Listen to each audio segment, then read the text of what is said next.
Kecuali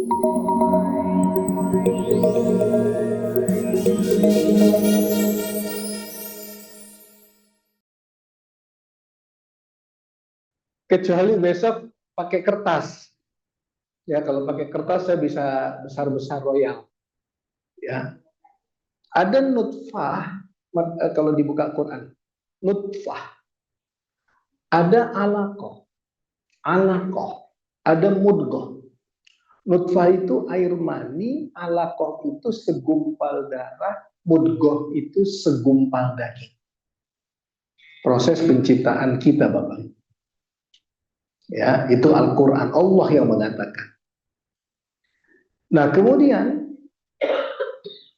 kata Rasulullah SAW. Kata Rasulullah SAW. Dalam bentuk nutfah itu 40 hari. Sambil disimak, sambil dicatat. Dalam bentuk alaqah itu 40 hari. Dalam bentuk mudghah itu hadis 40 hari. Maka total semuanya adalah 120 hari sama dengan 4 bulan. Sama dengan 4 bulan. Maka kemudian ditiupkan ruh. Maka kemudian ditiupkan ruh. Jadi 4 bulan dalam kandungan ditiupkan ruh. Hadis.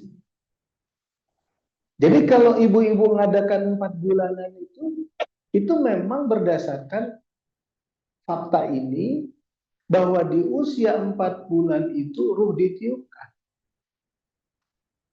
Mana dasarnya? Hadis. Mana ayat yang mengatakan bahwa ruh ditiupkan? Quran surat 15 ayat 29. Quran surat 15 ayat 29. Fa idza sawaituhu wa nafakhtu fihi min ruh. Surat 15 ayat 29. Fa idza sawaituhu wa nafakhtu fihi min ruh. Setelah aku sempurnakan ciptaanku yang 4 bulan tadi itu, 120 hari tadi itu, setelah aku sempurnakan ciptaanku, aku tiupkan ruh. Ini ruh ditiupkan. Ruh ditiupkan. Ya. Ruh ditiupkan. Tapi sebelum ruh ditiupkan, saya ingin tegaskan lagi Bapak Ibu, jasad kita diciptakan oleh Allah, ruh kita diciptakan oleh Allah, Allah yang ciptakan jasad dan ruh.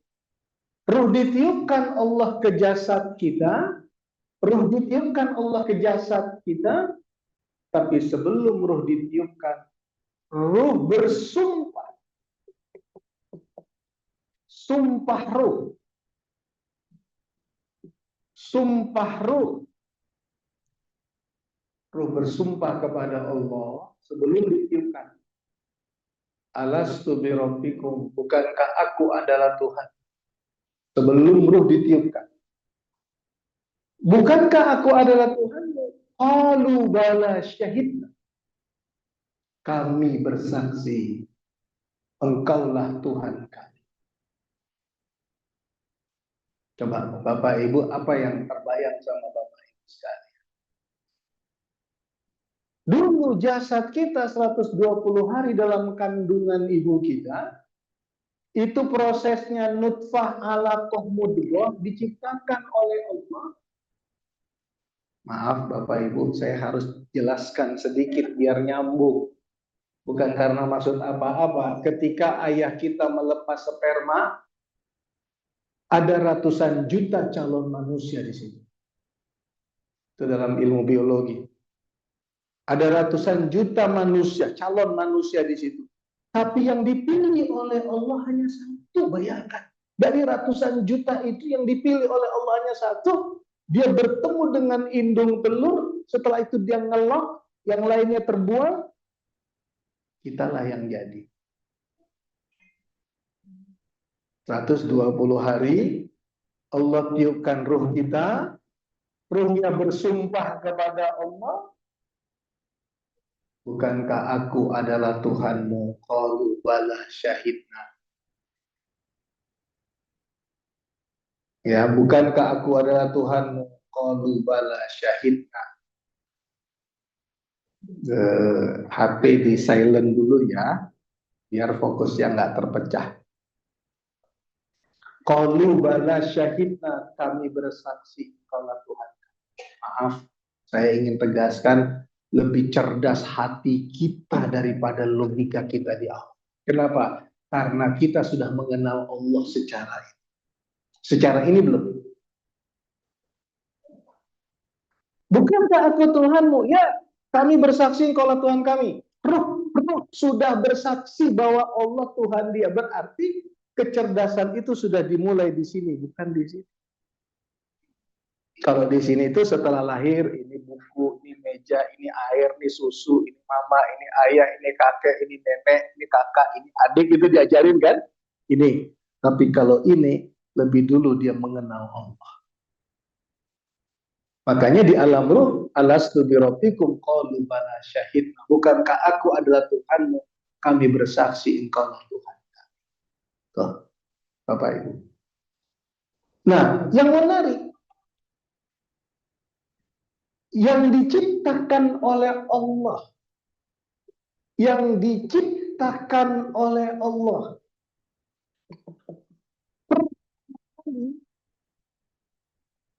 apa? Ini ada hubungannya sama resonansi. Apa yang diciptakan oleh Allah pertama kali? Kalau Bapak Ibu masih ingat, atau kalau ada dokter di sini bisa dikonfrontasi. Benar atau tidak ucapan saya, studi ilmiah, hasil perenungan saya, diskusi saya dengan para dokter. Bapak-bapak ingat nggak waktu ngantar ibu-ibu ke rumah sakit? Kata dokter kandungan, selamat ya Bu, Pak. Ya, janinnya berkembang bagus nih, jantungnya sudah aktif nih. Terus kita tanya, saya waktu itu ngantar istri saya ke dokter Razarwin namanya, saya tanya, dok, mau nanya, kakinya, kepalanya, oh belum ada, jantungnya juga belum kelihatan. Jangankan kaki kepala, jantung pun belum kelihatan. Tapi jantungnya sudah aktif, tapi belum kelihatan. Yuk kita dengar. Dia bunyiin ke destel, terdengarlah suara detak jantung. Saya nangis di situ. Ya Allah, hebat. Jadi kehidupan dimulai itu, Bapak Ibu, dari jantung. Ini penting. Kenapa jantung? Karena jantung memiliki listrik 5.000 megawatt dibandingkan otak. Bapak Ibu, jantung itu 5.000 megawatt lebih besar dari otak. Kenapa? Tadi kan belum ada organ tubuh yang lain, jantung yang diciptakan oleh Allah. Kenapa? Karena jantung. Ini nanti kalau mau bukunya ada bukunya, tapi nanti. Ya, buku saya, tulisan saya.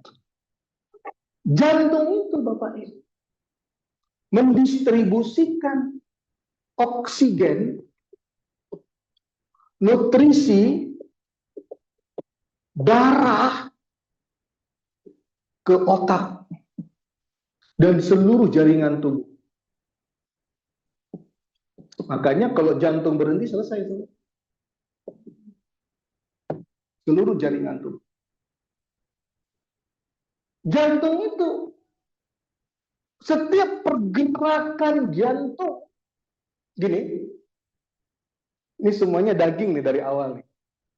Kalau Bapak Ibu nyimak nanti nyambungnya ke res. Begini ternyata hubungan kita dengan Allah ya gitu kira-kira.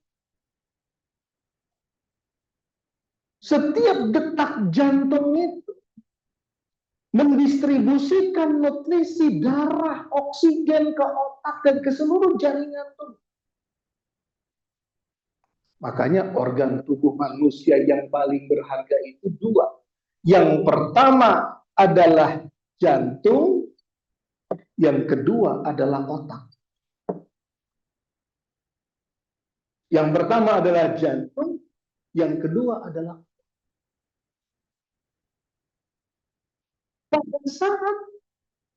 pada saat ruh bersumpah kepada Allah. Ruh bersumpah kepada Allah sebelum ditiupkan. Bukankah aku adalah Tuhanmu? Al-A'raf ayat 172. Bukankah aku adalah Tuhanmu? Ruh kita mengatakan qalu bala syahidna. Ruh ditiupkan. Pada usia 4 bulan ruh ditiupkan. Begitu ruh ditiupkan ke tubuh kita, bayi yang 120 hari itu, kebenaran diletakkan oleh Allah di jantung yang sama dengan qalb. Nah, dari sini kuncinya, resonansi itu. Kok ada temuan jantung sama dengan qalb? Kok?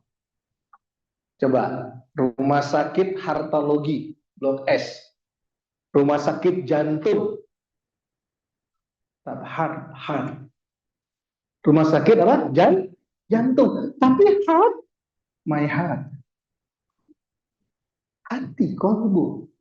Artinya jantung secara organ tubuh, secara maknawi, secara esensi dan maknawi adalah qalbu. Makanya jantungku adalah qalbuku. My heart. Heart itu jantung. Jadi bukan lever.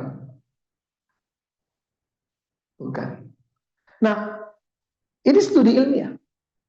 Apa fakta? Saya bicara fakta. Ya, Bapak Ibu, kita bicara fakta. Kebenaran tadi, sumpah kita tadi yang ini nih, Al-A'raf ayat 172 tadi, diletakkan oleh Allah di kolbu kita secara maknawi, di jantung kita secara ilmiah. Maksudnya di jantung itu apa? Ada rongga di dalam jantung. Dokter nggak bisa jawab, rongganya mana Ustadz? Bukan itu maksudnya. Di dalam rongga itu secara spiritual, secara maknawi. Kita nggak akan menemukan rongga yang mana, enggak.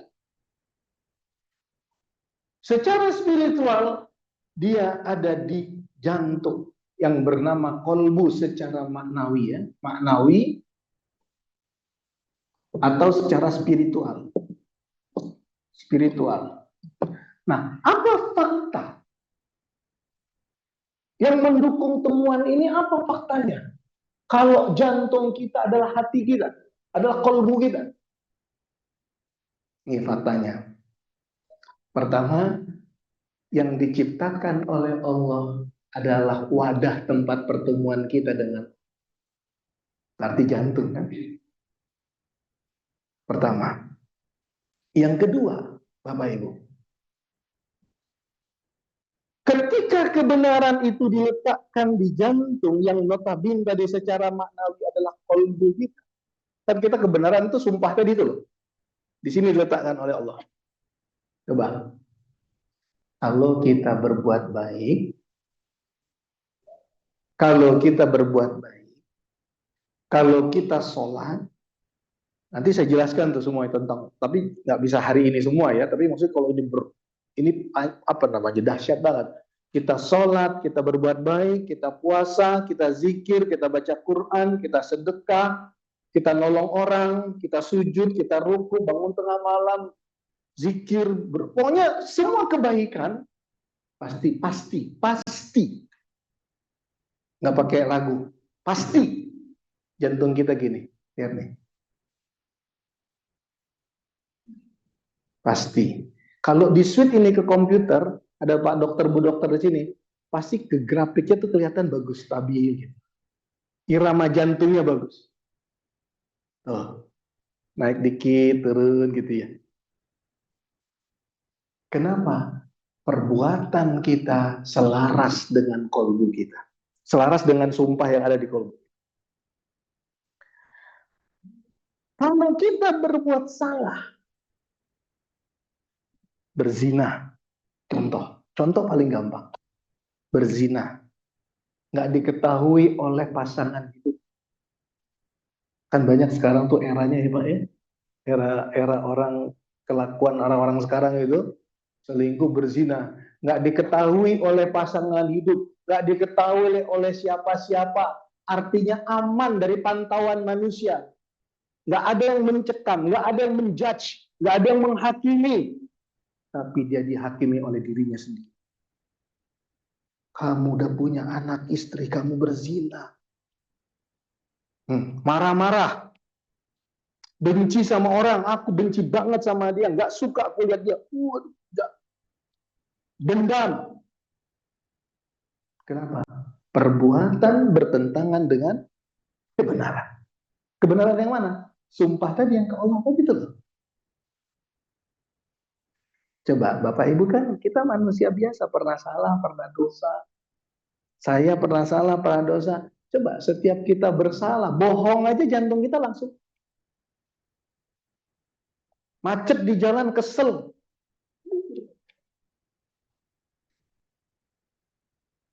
Coba, bukan gini jantung. Nggak ada orang marah-marah jantungnya begini.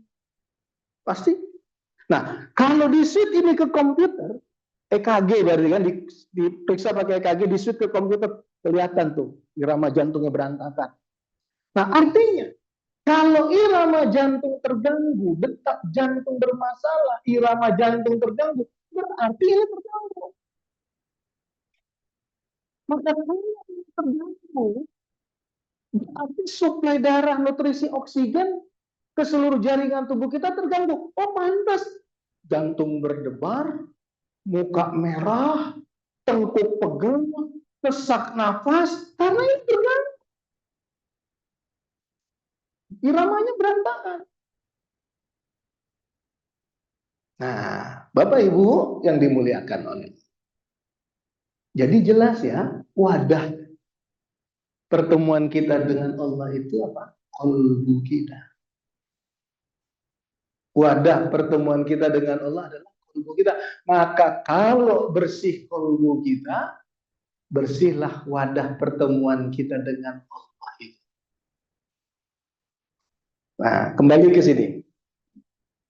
Ketika Allah ciptakan kita, jasad kita diciptakan oleh Allah, ruh kita diciptakan oleh Allah, ruh dan jasad disatukan oleh Allah. Sebelum disatukan, ruhnya berjanji kepada Allah, aku berjanji engkaulah Tuhanku. Kemudian ruh ditiupkan oleh Allah, maka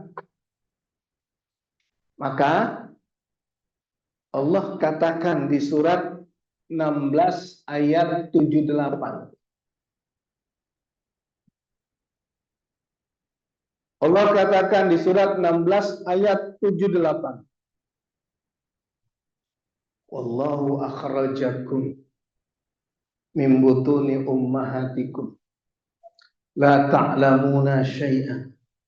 Sebelumnya itu kita dikeluarkan dari perut ibu kita tuh pasti nggak tahu apa-apa. Karena dikasih ruh oleh Allah, maka Allah kasih kita pendengaran, Allah kasih kita penglihatan, Allah kasih kita hati, qalbu tadi.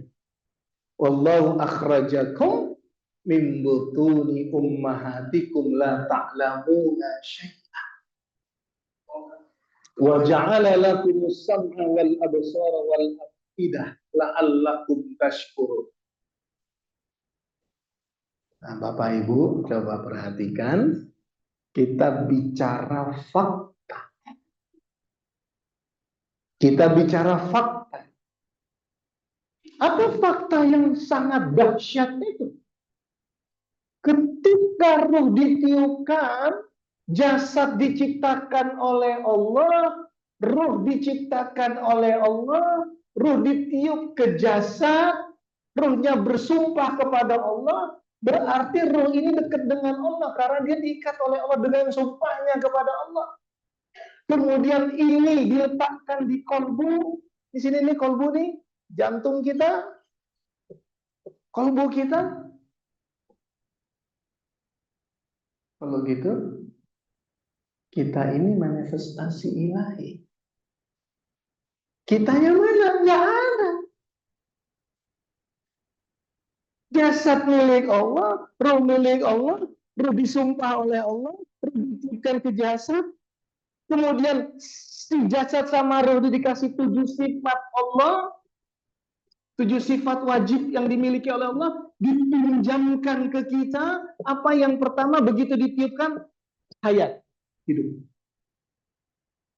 Mulai itu ibu usia masuk awal bulan yang kelima, bergerak tuh bayi, pindah-pindah dari sini. Kok gerak dia? Tadinya nggak ada. Terus ada yang bergerak di perut itu.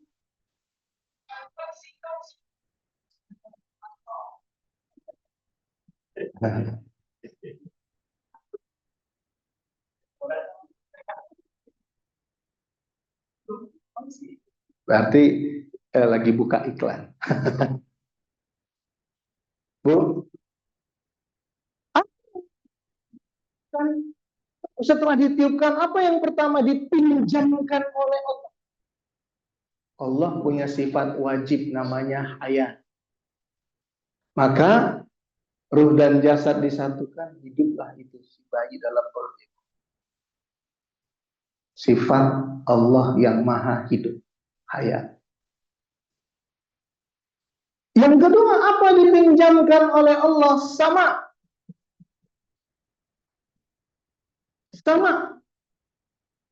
Allah maha mendengar, dipinjamkan oleh Allah pendengarannya ke kita. Apa yang dipinjamkan oleh Allah yang ketiga? Basar. Allah maha melihat, dipinjamkan Allah kepada kita penglihatan. Apa yang keempat? Kalam. Allah maha berbicara, dipinjamkan oleh Allah kepada kita kemampuan bicara, komunikasi. Apa yang kelima? Ilmu, pengetahuan. Coba bapak-bapak, dulu nih kuliahnya macam-macam. Ada yang kedokteran, ada yang psikologi, ada yang teknik, ada yang industri, ada yang UIN, ada ibu-ibu juga gitu. Macem. Bayangkan berapa miliar manusia di dunia ini, kalau digabungkan yang hidup sama yang sudah meninggal dunia, yang orang Einstein, coba lagi, Ibnu Rushd, Ibnu Sina, Ibnu Haytham, Habibie, Pak Harto, semuanya ilmu politik, ilmu kepemimpinan, ilmu kedokteran. Dokter sekarang aja ada dokter anak, anaknya dipecah lagi, subspesialis, anak bidang ini, ada bidang gizi, ada bidang, wah. Makanya di Quran bilang gini, lana fidal bahru qabla an tanfada kalimatur. Saya kalau dari awal saya lupa tuh apa ayatnya ya. Blank. Apa kata Allah? Kalau pohon jadi pena, lautan jadi tinta, tinta lebih dulu habis dibandingkan ilmunya Allah. Coba ibu sekarang lihat cucu-cucu ibu kuliah di mana? Dokter gigi zaman dulu ya dokter gigi aja ya udah. Sekarang ada spesialis ini, ada subspesialis. Dokter jantung itu dulu dokter jantung ada spesialis pembuluh darah. Tapi ilmu itu wa ma utitum minal ilmi illa qalila. Kamu tuh aku kasih ilmu sedikit. Maksudnya sedikit apa? Jangan sombong. Dokter Sida Butar ahli ginjal kalau mau berobat 3 bulan antrinya meninggal gagal ginjal. Ibu sedikit kecil. Dokter jantung. Ibu, saya pernah ngajar di rumah pengajian dokter jantung, spesialis jantung. Adik saya jantung, adik ipar saya jantung. Bang, itu udah dibelah bang dadanya. Padahal dokter jantung. Kalau mau berobat antri. Dokter jantung, serangan jantung juga ada. Dokter paru meninggal gagal paru. Dokter penyakit dalam meninggal GERD. Apa maksudnya itu? Ilmu kamu tuh sedikit kata Allah. Wa ma utitum minal ilmi illa qalila. Nah, Apa poinnya di sini? Jangan sombong. Ini hayat. Bayi tadi di perut ibu dikasih nyawa oleh Allah, hayat, dikasih pendengaran, dikasih penglihatan, dikasih kemampuan komunikasi, dikasih ilmu, dikasih kudrat, dikasih iradat.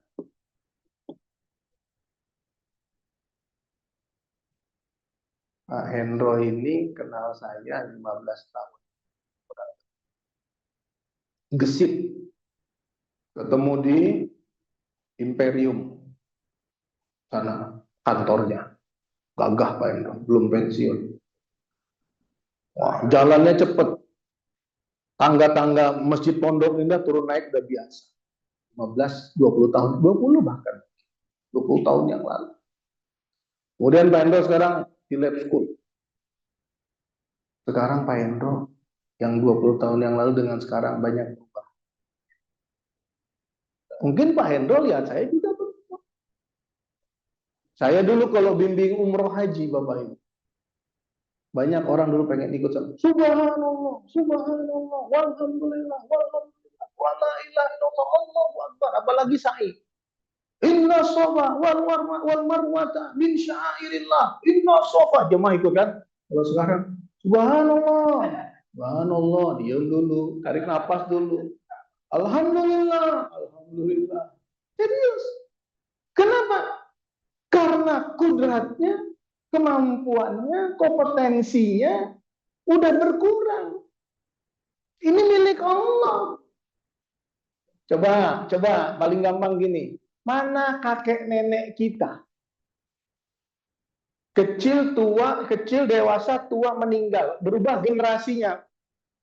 Berubah lagi generasinya ini sekarang ini. Kecil, dewasa, tua, ntar lagi meninggal. Nggak lama lagi. Begitu seterusnya generasinya berubah. Allahnya kan tetap Allah yang maha kuasa.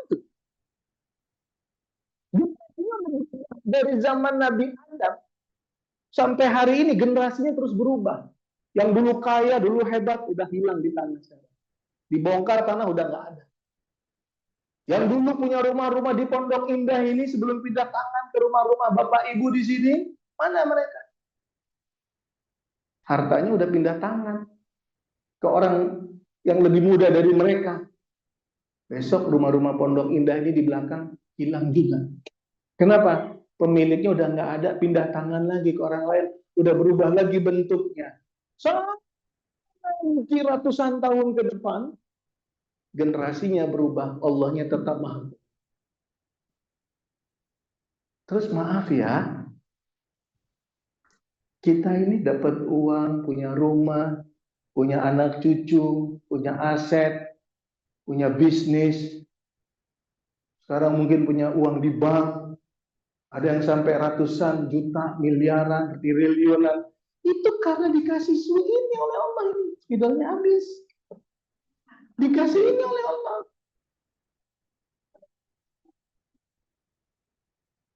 Dikasih ini oleh Allah nih.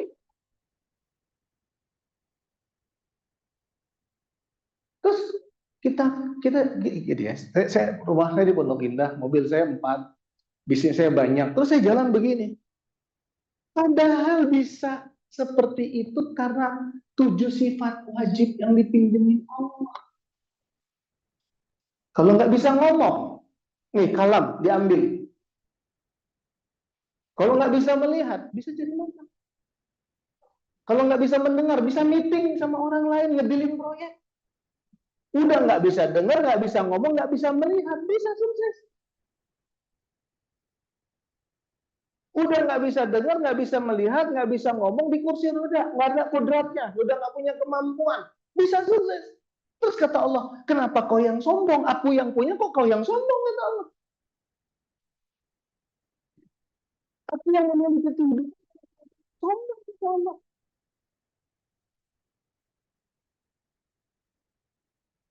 Pak Hendar ya? Ya Allah Pak Hendar ya. Saya dari tadi, Masya Allah Pak Hendar. Sehat Pak Hendar? Ya Allah, ternyata udah berubah dia Pak Hendar. Ibu mana ibu? Mana ibu? Bu Hendar mana Bu Hendar? Ya Allah, udah panggil ibu ya Allah. Lama ya kita nggak ketemu ya Bu. Ya Allah. Maaf saya dari tadi. Tapi lama-lama setelah saya duduk gitu saya lihat enak gitu.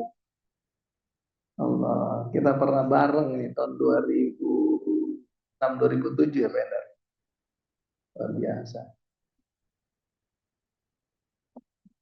Saya pernah sama Pak Hendar ini ke Sukabumi sana itu. Ke Caringin ya waktu itu ya kita ya. Ya ya, Caringin ya. Oh Masya Allah. Masya Allah luar biasa. Ya, anaknya Pak Hendar juga dulu dekat sama saya, haji bareng sama saya, si Ferdi ya. Ya, Allah yarham. Ya Pak Hendar, maaf ya tadi saya nggak ngikut. Nggak nge saya. Ya, udah lama sih nggak ketemu ya Pak Hendar. Udah lama nggak ketemu. Ya Allah, makanya saya terus Pak Hendar lama-lama berkelihatan Pak Hendar. Nah, ini cukup nih. Cukup ya. Udah ada foto dulu, ada yang mau foto? Udah cukup. Baik. Saya hapus ya. Saya hapus ya. Nah, saya hapus nih. Ini nyambung lagi nih. Nyambung lagi ya.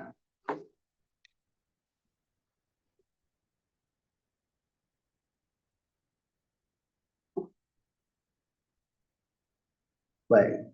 Bapak Ibu, jasad siapa yang ciptakan? Allah.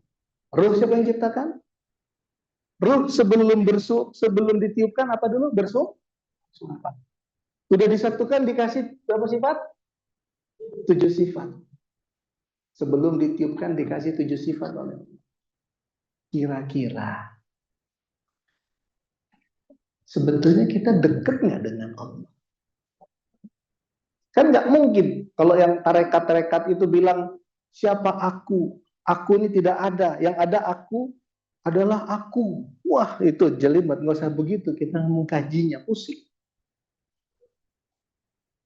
Berdasarkan jasad diciptakan oleh Allah, ruh diciptakan oleh Allah, ruh bersumpah kepada Allah, berjanji kepada Allah, ruh ditiupkan ke jasad, ruh masuk ke jasad, dipinjemin 7 sifat. Nah coba fakta, fakta nih. Satu tadi sifat apa? Hayat. Yang kedua sama, mendengar. Yang ketiga basor, melihat. Yang keempat kalam, bicara. Yang kelima ilmu. Yang keenam kudrat. Yang ketujuh iradah. Bapak Ibu tadi sukses dengan 7 sifat ini. Coba perhatikan. Mulai diambil oleh Allah karena ini bukan milik kita. Umur 40 tahun ini dulu diambil. Kacamata plus. Basornya dulu diambil. Umur 40. Nah, umur mulai ini diambil. Pendengaran 50, ini 40 tahun. Ini 50 tahun ke atas, sudah mulai-mulai. Baru mulai-mulai. Puncaknya di umur 75, 78, 80. Ini diambil mulai umur 50 lewat. Banyak lupa. Ditegur orang, ibu apa kabar? Baik. Ibu sehat, ya Allah, kita ketemu lagi ya. Iya, apa kabar? Sehat, sehat. Alhamdulillah, ketemu lagi. Senang deh. Iya, Bu. Hati-hati ya, Bu. Iya. Siapa tadi namanya? Aduh. Kalau orang kayak saya pasti penasaran. Siapa sih namanya tadi? Nih, baru ketemu bulan lalu. Tiba-tiba dia ngundang ke pengajian. Aduh, nih bulan lalu ngundang ke sini siapa lagi namanya bapaknya? Aduh, cari-cari, kok udah cari-cari panik tuh saya. Karena udah mau maju ke depan kan? Mengucapkan terima kasih, misalnya tadi Pak Endro, misalnya saya, aduh siapa sih nama bapak itu? Panik tuh saya tuh. Cari siapa orang masjid nih. Oh ada Pak Asril. Pak Asril yang rambutnya putih, tinggi, jenggotan. Pak Asril suka pakai topi, model topi haji siapa Pak Asril? Misalnya gitu, misal. Ini contoh, kalau Pak Endro saya kenal udah lama. Tapi suka begitu. Sebelum aja dulu, ramah aja dulu. Baru setelah itu, siapa yang namanya? Ya, kalau kayak Pak Hendar tadi, saya nggak ngeh gitu. Lama-lama pas tadi saya, oke, Hendar kayaknya. Kalau ibu dulu kan ngaji di Pondok Indah hari Rabu. Ya bu, masih ngaji di Pondok Indah? Hah? Udah pindah ke sini. Iya, betul. Biasanya Rabu di Pondok Indah. Nah, baik. Ini diambil oleh Allah. Ini diambil oleh Allah mulai umur 60-an tahun. Kalau duduk, dulu nyari AC. Sekarang jauh dari AC. Mana nih AC? Coba nih, yang duduk di pinggir-pinggir ya. Cari sandaran. Nggak apa-apa, nggak salah. Memang udah begitu. Kucing tuh kalau makin tua diam kucing. Saya punya kucing dari bayi, akhir lari-lari, loncat-loncat ke meja makan, tuh, ke sofa. Kucing saya. Kemarin kucing itu depan kamar saya gitu. Sedih saya sedih, serius sedih saya. Karena saya cuekin di depan pintu saya. Habis itu nggak lama pindah ke bopet, dia udah makin tua dia kan. Rupanya dia cuma kasih kode, aku mau pergi. Kan kucing kalau hilang mati berarti kan. Hilang dia. Aduh, saya bilang, kenapa nggak saya elus dia depan kamar saya? Nggak pernah depan kamar tuh dia. Rupanya mau mati dia. Jadi kalau udah banyak diem gitu, nggak usah ketawa. Kenapa Bapak Ibu? Bapak Ibu, ini faktanya ini yang saya bilang ini. Bukan merendahkan Bapak Ibu, berlaku sama semua. Ya, artinya apa? 60 tahun ini udah dicabut oleh Allah sedikit. Karena ini diambil oleh Allah, kemampuannya diambil oleh Allah, kemampuan skill diambil oleh Allah. Pak Hendar ini jalan cepat. Kalau turun dari mobilnya, Ustaz, kita rapat, yuk, ayo rapat. Sekarang Pak Hendar 70 berapa Pak? Hah? Wih, 82. Masya Allah, 2005 itu ketemu saya itu. Sekarang 2025, berarti dulu 62 ya Pak Hendar ya? Lama kita nggak ketemu berarti. 82. Tapi masih segar tatapannya, masih segar. Nah, begitu diambil, coba perhatikan. Paling gampang umur 62, umur 60 ke 80. Begitu kodrat diambil, dipastikan. Dipastikan. Skill diambil, kompetensi diambil, kemampuan diambil, dipastikan. Ininya juga dikurangi oleh Allah. Masih pengen jalan ke Amerika nggak umur 85, 86? Enggak, jarang.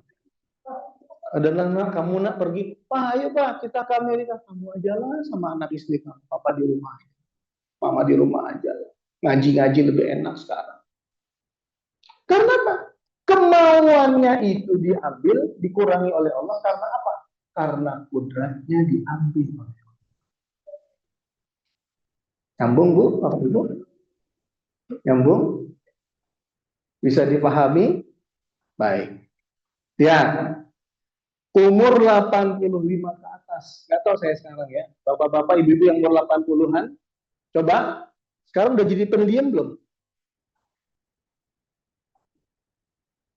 Oh, cewek. Ada kelainan kalau cewek.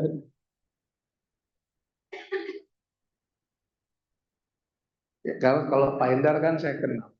Artinya perjalanan hidup kita pernah bareng sekian tahun ya. Urusan kita dulu. Pak Endar ini kalau mimpin rapat, rambutnya sudah rapi, tegas, begini rapat nih. Bagaimana begini ini? Kalau ini kayak gimana? Pengawasannya bagaimana? Begini. Sekarang masih struggle itu udah atau jadi banyak pendiam? Banyak pendiam ya. Nah, kenapa? Artinya kalam dikurangi. Yang dulu memimpin ketua pengajian ibu-ibu sekarang kursi roda. Udah dikurangi. Artinya yang saya ingin tegaskan dari ini semua, ini dikurangi, semua dikurangi, terakhir ini yang ditarik oleh Allah. Jadi kalau umur 80 ke atas jadi pendiam memang iya. Tapi kalau muda-muda yang tadi ramai, tiba-tiba jadi pendiam, udah berdekat juga.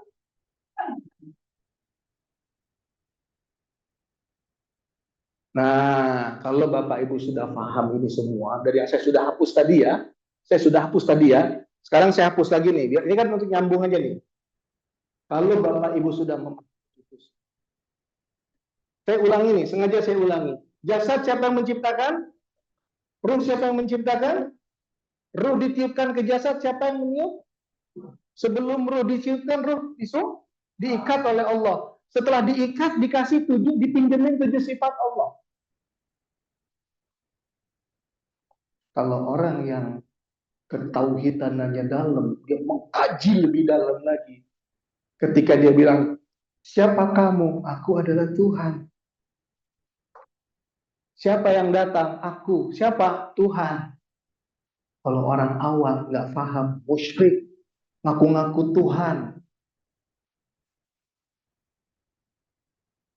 Kalau yang sudah paham, aku ini nggak pernah ada.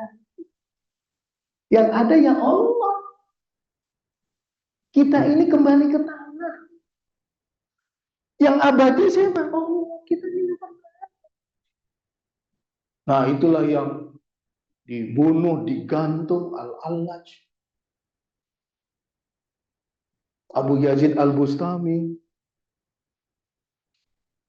Nah, itu banyak orang yang ilmunya kan belum sampai. Kalau udah paham ini, iya, aku nggak ada sebenarnya. Besok bapak-bapak ibu udah nggak ada. Yang masih tersisa, saya bilang, miliaran manusia dari zaman Adam sampai sekarang. Miliaran manusia udah berganti generasi, manusianya mana? Akhirnya nggak ada. Yang ada siapa? Allah. Nah, tadi ya semua ya, yang tadi tuh fakta-fakta tadi, pantas gak kalau Allah bilang gitu? Surat 2 ayat 186. Kan tadi resonansi kan? Berdasarkan fakta tadi semua, Allah mengatakan, wa iza sa'alaka ibadi anni fa inni qarib. Muhammad, jika hambaku bertanya tentang aku, katakan aku dekat. Betul dong? Jasad Allah yang punya, milik Allah, diciptakan kita. Ruh milik Allah, dihembuskan ke kita. Ruh disumpah, ditiupkan ke tubuh kita. Begitu kita sudah utuh, dikasih 7 sifat, pinjam oleh Allah 7 sifat itu. Hubungan kita ke Allah melalui kolbu kita.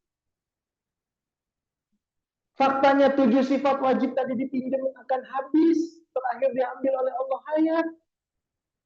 Terus kita nggak pernah ada. Maka Allah bilang, Muhammad, jika hambaku bertanya kepadamu tentang aku Muhammad, katakan aku dekat.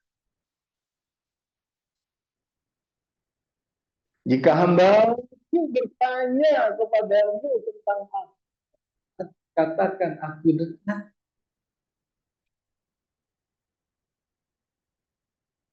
Nanti bagaimana dekatnya itulah resonansi. Aku kabulkan permohonan hamba-hambaku yang memohon kepadaku dengan 2 syarat. Menjalankan perintahku, beriman kepadaku. Yang kedua, surat 50 ayat 16. Surat 50 ayat 16.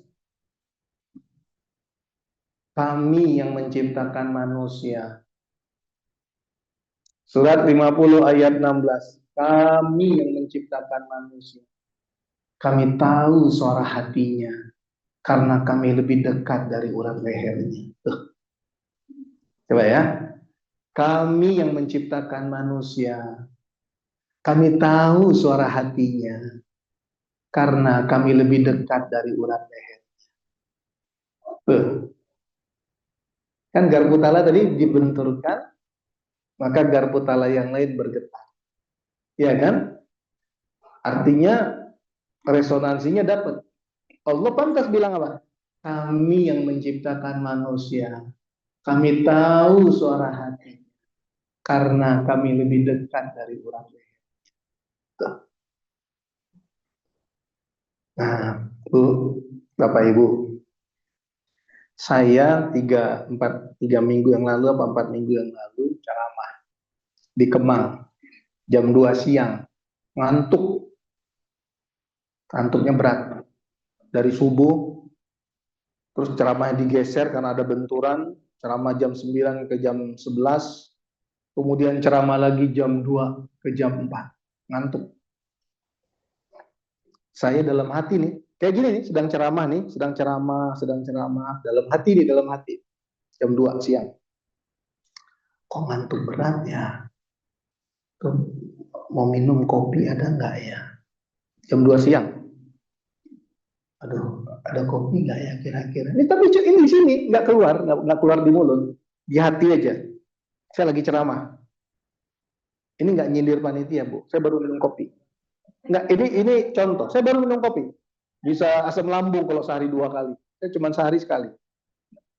Jadi, aduh ada kopi nggak ya? Ini sambil ceramah nih. Tidak keluar kalimat itu dari mulut saya, ngebatin. Itu adik saya tuh tanya, adik sepupu saya ikut waktu itu pengajian. Apa yang terjadi? Ada namanya Pak Yoyon di sini yang punya rumah. Dia berdiri. Saya pikir dia mau ke toilet. Dia berdiri, dia ke kulkas, ngambil 4 botol kopi, 2 kopi susu, 2 kopi hitam. 2 dikasih ke saya, kopi susu sama kopi hitam, yang 2 dikasih ke adik. Saya langsung, karena materinya materi ini, saya langsung, contoh, saya bilang, barusan ini saya bilang, saya ngantuk berat, kepikiran pengen kopi tapi minta nggak enak, Bapak berdiri ke kulkas ngambil kopi untuk saya. Itu resonansi. Karena Allah bilang, gimana ya, dekatlah. Jasad diciptakan roh diciptakan oleh Allah, rohnya disatukan oleh Allah, sebelum disatukan rohnya digenggam oleh Allah, terhubung dengan Allah, sifat-sifat kita pinjaman dari Allah. Terus Allah bilang, Muhammad, jika hambaku bertanya kepadamu tentang aku, bilang aku bertanya. Jadi kalau kita punya kesulitan, kadang-kadang ngebatin aja, ketemu jalan keluar. Belum berdoa, baru ngebatin.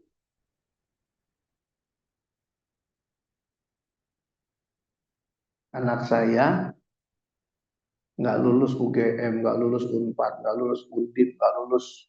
Yang dia cari fakultas komunikasi dari SD, SMP, SMA, SMP, SMA lah. Aku punya komunikasi. Nggak ada yang lulus. Karena memang bukan itu yang terbaik menurut Allah. Terus lulusnya ITB kelas inter. Istri saya bilang, ada nggak uangnya? Dari mana kita uang segitu? Anak lulus ITB masuk inter, kelas internasional. Punya uang nggak, Mbak? Enggak. Lah, dia gimana nanti uang kuliahnya? Saya karena belajar yang paham ini, saya paham. Yang ini saya bilang, ingat ya, kita maunya Undip, kita maunya Unpad, kita maunya UGM, kita maunya yang biasa, yang kita mampu per semesternya 6 juta, 7 juta.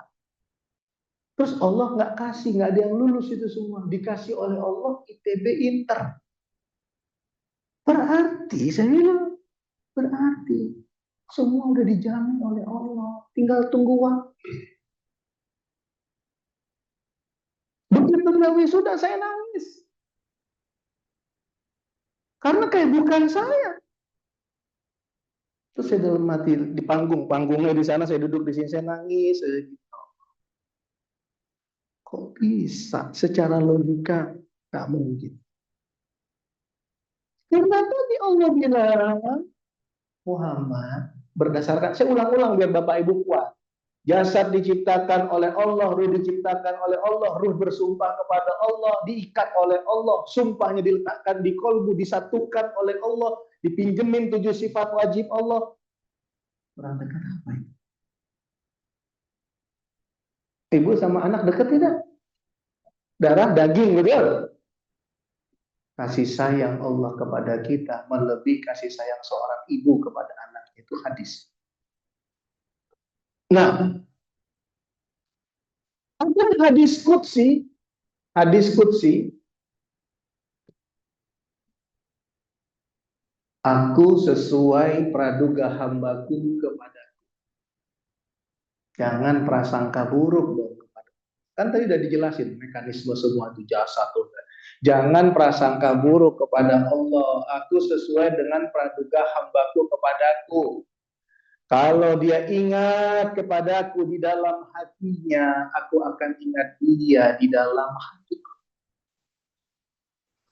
Kalau dia ingat aku di halayak ramai, aku akan ingat dia di halayak ramai yang lebih baik.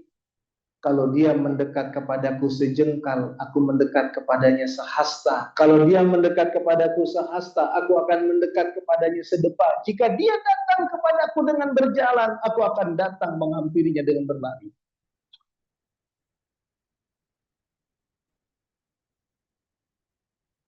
Tapi saya nggak setuju kalau bahasa tadi itu difahami, aku adalah Tuhan.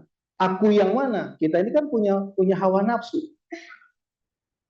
Kita kan suka bohong, suka melanggar aturan. Jadi salah.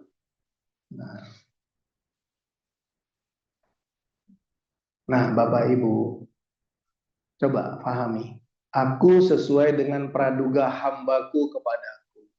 Jika dia ingat kepadaku di dalam Garputala tadi, kalau di sini dibenturkan, di sana bergetar. Jika dia ingat kepadaku, aku ingat kepadanya. Jika dia ingat kepadaku di halayak ramai, kata Allah, aku ingat dia di halayak ramai yang lebih. Jika dia mendekat kepadaku sejengkal, aku mendekat kepadanya sehasta. Jika dia ini hamba mendekat kepadaku sehasta, aku akan mendekat kepadanya sedekat. Jika dia datang kepadaku berjalan, aku datang menemuinya dengan berlari. Saya tahun 2000 sama Ferdi itu Pak Endar, saya pergi haji, dihajiin orang. Saya kos di Ciputat, kamar saya 2 kali 3. Setiap bulan untuk bayar uang kos saja masih mikir. Zaman itu 50.000 uang kosnya. Tahun 2000, tahun 99, 2000 uang kos itu 50.000 Bapak Ibu bayangkan. Itu pun saya masih ngutang di warteg. Di samping kos saya ada warteg. Tempat saya ngebon. Jadi kalau tiap bulan dapat beasiswa dari UIN S2, S3 zaman itu 225, buat kontrakan 50.000, buat makan itu saya udah pilah uang makan saya. Jadi kalau sarapan pagi harus 700 rupiah, paling mahal 1.000. Zaman itu sarapan di warteg itu 700 rupiah, paling mahal 1.000. Saya suka makan pecel lele. Kalau malam itu langganan pecel lele. Saya pecel lele nggak jauh-jauh dari pecel lele. Pecel lele sama soto. Jadi kalau saya alokasikan uang buat pecel lele itu dulu 1.500. Makan pecel lele diulekkan tuh 1.500. Nah kalau saya lapar nambah, pengen lapar tapi nggak bisa nambah karena sih cuma budget, udah dibudgetin kan, uang tuh udah saya pos-posin, ini uang segini untuk ini untuk ini gitu, saya pos-posin uangnya. Jadi saya ngambil uang sarapan pagi sama makan siang sama makan malam dari sini, nggak bisa diganggu yang lain. Nah begitu terganggu beli buku, saya ngebon di warteg. Begitu dapat beasiswa, tutup lubang, gali lubang. Tapi nggak pernah ngutang yang kayak orang nggak bayar, bukan gitu. Cuma dialih-alihkan aja. Nah, setiap saya nanti ada jalan keluar, ada perlu, recehan itu saya taruh di kaleng. Untuk apa? 500, 1.000, 500, 1.000, 500, 1.000. Akhirnya numpuk satu celengan itu. Untuk apa? Saya pecahkan di bulan Ramadan. Untuk saya tuker ke pom bensin yang ada di Ciputat itu. Pom bensin dekat flyover itu. Saya tuker uang di situ untuk ongkos pulang liburan ke Medan. Nah nanti masalah dari Medan ke sini, di Medan kan ada salam tempel. Om tante saya itu suka nyalam-nyalamin kemana-mana. Uang itu yang saya pakai balik untuk ke Jakarta. Nah jadi tahun 2000 yang saya pergi sama anaknya Pak Hendar sama Ibu Hendar, si Ferdi pergi haji, itu saya diongkosin orang. Orang yang saya baru kenal 3 bulan ngongkosin saya. Itu ada di buku saya yang ini. Saya ceritain di buku saya ini. Ya, saya ceritain. Nah, berarti yang pergi ini anak muda, mahasiswa yang miskin. Sekali lagi saya tegasin, ini sengaja saya tegasin. Yang miskin, biaya hidupnya susah, ngekos di Ciputat. Ini ngambil ilmu yang saya bagi ke Bapak Ibu itu perjuangannya nggak gampang. Air mata, buku jadi bantal, kamar bocor, plastik baju saya oleng karena dari plastik yang main resleting itu loh. Jadi dinaikin ke sini resleting, yang di sini kebuka. Dinaikin ke sini, yang sini kebuka. Dinaikin dua-duanya ambrol, nyusun baju lagi pakai besi-besi itu loh. Nah, ada tukang beca, saya suruh naik ke atap rumah, ke atap kos saya, bocor saya bilang. Yang punya kos nggak mau tahu. Saya panggil tukang beca, pakai apa? Tahu Bapak Ibu? Pakai styrofoam tuh, gabus itu, dikasih bensin, dikasih bensin. Coba nanti di rumah kalau ada bensin sama gabus itu disatuin, itu langsung jadi lem. Nambahlah itu atap kos saya itu naik sama tukang beca. Nah, tahun 2000 tiba-tiba orang yang baru saya kenal bilang gini sama saya, Indian, kami niat tahun ini kamu pergi haji. Waduh, saya kayak orang kaget, kayak orang shock. Orang kok bisa orang yang saya baru kenal nyuruh saya pergi haji. Nah, didaftarlah ke Pak Najamuddin sama dia, Ustadz Najamuddin Khazanah Kebajikan. Jadi Pak Najam itu pembimbing saya. Nah, salah satu juga yang berangkat adalah Yuke Sumeru. Yuke Sumeru itu rambutnya gondrong. Gitaris Gong 2000 apa-apa itu dia. Rambutnya gondrong. Rambutnya gondrong. Kerjanya di sana ngerokok. Habis nanti ibadah nongkrong liatin orang lewat. Di dekat pasar saya sama saya nongkrong begitu. Ternyata pulang dari sana Yuke Sumerunya kuliah. Padahal itu orang musik, nggak ada hubungannya sama agama. Kuliah di PT IKI, ngambil S1, lapor dia. Ustadz, saya di PT IKI. Lapor lagi sekian tahun, Ustadz, saya S2. Ustadz, saya udah hafal Quran. Yuke Sumeru akhirnya jadi Ustadz. Sekarang salah satu Ustadz terkenal di Bintaro dan sekitarnya Yuke Sumeru. Saya sama dia itu pergi haji. Nah saya, Bapak Ibu, nah ini yang saya mau ceritain, yang nyambung ke sini. Nah ini ya, saya ceritain. 1907, ini resonansi, ini semuanya resonansi. 1973, 1973, ternyata masih spidol yang sama diambil. 1974, nenek saya bawa saya ke jemaah yang haji baru pulang atau mengantar jemaah mau pergi. Saya dibantu sama nenek saya. Kenapa saya? Karena ayah saya meninggal, saya tinggal sama nenek. Dari ayah saya masih hidup sampai ayah saya meninggal, saya tinggal sama nenek. Cucu kesayangan nenek di zaman itu, karena kecil sudah ditinggal ayah. Jadi nenek minta gini, tolong air aqua 2, air zam-zam 2. Saya disuruh pegang. Ya Allah, sampaikan saya ke sumber air itu. Tahun 73-74. Dan itu bukan sekali. Karena ada air zam-zam datang ke rumah diantar orang, minum air zam-zam lagi. Sampaikan saya ke sumber air ini. Sampaikan saya ke sumber air ini. Setiap ada air zam-zam. Tahun berapa? 73-74. Artinya sudah masuk doa itu. Tahun 1989, 1990, 1991, jaraknya, tak dekat di jaraknya. Saya suka diminta azan di depan pintu kalau ada jemaah yang mau berangkat haji. Begitu azan nangis, ada kerinduan ternyata. Aku kapan ke tanah suci? Tahun 1989, 1990, 19 gitu. Ya, tahun ini.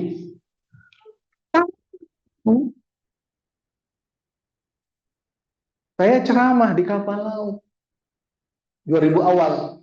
Ceramah di kapal laut, ketemu sama jemaah anak muda pakai jeans, pakai kaos, kayak gini musola di kapal laut. Petugas kapal bilang, "Bapak Ibu, kita tidak menyiapkan penceramah ya, penceramahnya dari penumpang Medan Jakarta." Saya lagi libur tadi tuh, yang mecahin celengan tadi. Terus nggak ada yang naik. Saya naik pakai kaos, pakai celana jeans, nggak pakai peci, masih muda, lajang. Dunia masih gelap, maksudnya istri belum kelihatan, masa depan belum tahu mana sih, jalan masa depan tuh belum kelihatan. Naiklah saya. Ternyata rame, bisik-bisik, berani banget. Siapa dia? Pakai kaos, pakai celana jeans, nggak pakai peci. Saya bilang, saya minta maaf ya, karena bapak ibu nggak ada yang naik, boleh saya naik ya? Saya ceramah. Ceramah itu peraturannya selesai isya. Begitu azan isya selesai. Nggak boleh sama jemaah. Kita isya dulu, tapi tolong habis isya nyambung lagi dong, Bang, Mas. Ada yang D, nggak ada yang Ustaz, nggak ada yang manggil Ustaz. Bang, Mas, D, Bu, Ibu di mana? Di kelas kan? Habis ini bisa makan. Saya di dek. Ibu kan di kamar, Bapak Ibu. Saya di dek. Ya please lah, gampang lah itu kan. Orang Medan kan gitu kalau ngomong. Ya udahlah, nggak tega. Saya ceramah. Selesai jam 9 setengah 10. Kalau tadi Isya selesai, habis itu sholat Isya, bubar, nggak ketemu sama orang ini. Tapi karena itu mundur, sampai jam setengah 10 saya langsung ke pantry bawa Indomie Cup, ketemulah sama orang ini. Udah diatur Allah begitu. Andian, apa? Dek, apa Pak? Udah tua, 70 tahun. Pak, kenalan. Nanti saya di Jakarta cuma seminggu. 3 hari setelah saya di Jakarta, kita ketemu ya. Di mana? Di Kemanggisan ya. Tempat kemanakan saya. 3 hari kemudian, saya datang ke sana. Setelah sampai Jakarta 3 hari, saya datang ke sana. Nah, kemanakannya itulah muridnya Pak Najam. Yang kemudian dia bilang sama Pak Najam, saya tahun ini akan menghajikan Andian Parlin. Coba, orang apa jalannya itu? Nah, berangkatlah saya tahun 2000. Tadi sama anaknya Pak Hendar itu. Anak miskin, urusan sama diri sendiri belum selesai, pergi haji masih tinggalkan, begini terus. Pergi haji tinggalkan hutang di warteg. Saya bilang, Bu, beasiswa saya masih ada. Kalau ada apa-apa saya nanti di Mekah itu, beasiswa saya bisa disuit ke sini, sisa hutang saya. Hutangnya nggak banyak, zaman itu 60.000, 50.000, 70.000. Tapi untuk anak kos yang susah, pasti berat. Saya pergi haji Bapak. Apa yang terjadi? Tadi ruh diciptakan oleh Allah, jasad diciptakan oleh Allah, ruh bilang aku dekat gitu kan? Apa yang terjadi? Saya nangis depan Ka'bah. Pagi sholat subuh di Masjidil Haram. Ini Ka'bah, saya pukul-pukul lantainya. Ini benar saya ada di Mekah. Apa ujian pertama, Bapak Ibu? Ini kan anak kos, nggak punya uang. Ujian pertama, uang lewat 300 real. Di depan saya, uang baru bulat-bulat bundar, kena angin 300 saya itu kenceng dari sana, kenceng gitu. Anehnya kok berhenti depan saya, uang 300 saya. Ujian pertama, ya Allah, ini nggak punya, pergi haji nggak cukup uangnya, uang jajan itu nggak cukup. Ya Allah, ini bukan, ini uang siapa ini kok sampai ke sini? Apa yang terjadi? Saya nggak pakai mikir, uang itu saya bilang saya akan kasih ke yayasan. Tapi ternyata nggak lama itu lewat orang buta. Zaman itu di Mekah banyak orang buta keliling tuh di sekitar Ka'bah. Saya kasih 100, 200. Akhirnya nggak jadi ke yayasan. Saya titip ke tempat lost and found. Padahal saya lagi nggak pegang uang. 300 saya zaman itu tuh. Nah, Saya pas di Arafah. Nah ini, siang panas, terik matahari, saya keluar dari tenda. Doa pertama saya. Ya Allah, ini doa tadi, yang Allah bilang deket itu tadi itu, Bapak Ibu. Nangis di bawah langit Arafah. Ya Allah, saya pulang haji ini mau mengajar, ya Allah, sebagai dosen. Dosen. Ya Allah, saya pengen setiap tahun ke Tanah Suci. Ya Allah, saya mau membawa ibu saya ke Tanah Suci, bawa ibu ke Tanah Suci sama. Ya Allah, saya pengen setelah ini menikah, ya Allah, masih gelap, ya Allah. Yang mau dinikah juga nggak tahu siapa ya. Doa aja dulu. Ya Allah, saya kepengen, ya Allah, ceramah saya, dakwah saya berkembang, ya Allah. Di Arafah nih. Ya Allah, saya pengen segera menikah, punya keturunan, ya Allah. Membawa istri saya kelak ke Mekah, ke umroh. Membawa anak-anak saya umroh, ya Allah. Dan anak-anak. Ya Allah, saya kepengen memindahkan ibu saya. Enggak. Saya kepengen muliahkan adik-adik saya, ya Allah. Adik saya kuliah, ya Allah. Kuliah, muliahkan adik. Banyak Bapak Ibu, dan lain-lain. Banyak doa saya, nangis itu udah banjir air mata di Arab. Apa yang terjadi? Pulang sampai buka kunci kos. Kunci kos deh, saya buka. Saya buka pintunya, kaki saya nginjek surat. Surat. Universitas Yarsi Jakarta, panggilan menjadi dosen. Tuh. Ya aja cerita bergetar lagi nih, ada vibrasi lagi. Kemudian 6 bulan, 7 bulan saya menikah, saya ngajar di Yarsi. Saya ketemu sama istri saya. Saya bertamu ke rumahnya, dia buat teh, disuruh ibunya. Saya bertemu sama Profesor Muslim Nasution. Saya punya sahabat dekat orang Aceh, perempuan. Tapi begitu, kayaknya ini jodoh saya deh. Nah, kemudian saya menikah. Tahun 2003, saya ketemu jemaah, Ustadz, apa? Saya mau haji sama Ustadz, suami istri, bertiga kita. Uangnya nanti saya bayarin kita bertiga. Padahal saya udah mulai jadi pembimbing, tapi belum berangkat. Akhirnya saya bilang sama travel, nih saya daftar 2 orang, saya kan pembimbing di sini. Uang yang 1 orang saya telepon dari Papua. Saya ceramah di Papua. Saya telepon ibu saya, Ma, berangkat haji tahun ini sama saya ya. Ibu pergi haji. Saya bimbing. Akhirnya tawaf sunnah berdua. Kemudian setiap tahun ke Tanah Suci. Sampai detik ini. Setiap tahun. Setahun bisa 3-4 kali. Umroh, insya Allah setiap tahun. Haji 2 tahun, 3 tahun sekali. Kalau tahun 2009 sampai 2015, hampir setiap tahun. Coba. Kemudian dakwah berkembang. Kemudian pergi umroh sama anak istri. Saya cium Ka'bah sama istri saya sama anak-anak. Saya lapor gini. Ya Allah, dulu saya pernah minta di Arafah untuk dipertemukan dengan jodoh saya. Dan saya minta agar saya dan anak istri bisa datang ke sini. Saya nangis depan Ka'bah. Peluk nak. Anak saya masih kecil-kecil zaman itu. Peluk nak Ka'bahnya nak. Waduh, saya senggugukan nangis di situ. Ini doa saya dulu di Arafah ya.